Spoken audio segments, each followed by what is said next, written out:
Hey, I'm Evan. Welcome to our SolarEdge Learning Lab Tech Tip.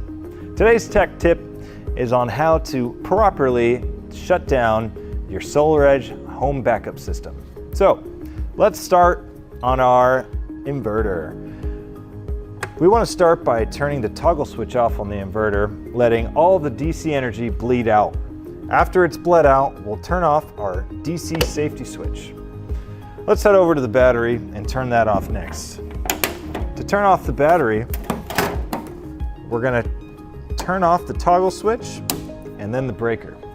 All right, let's move over to our backup interface. Now, I'm working on a de-energized system, so make sure you're wearing the proper PPE when operating under the cover.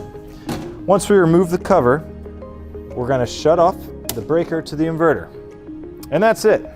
Thanks for joining us.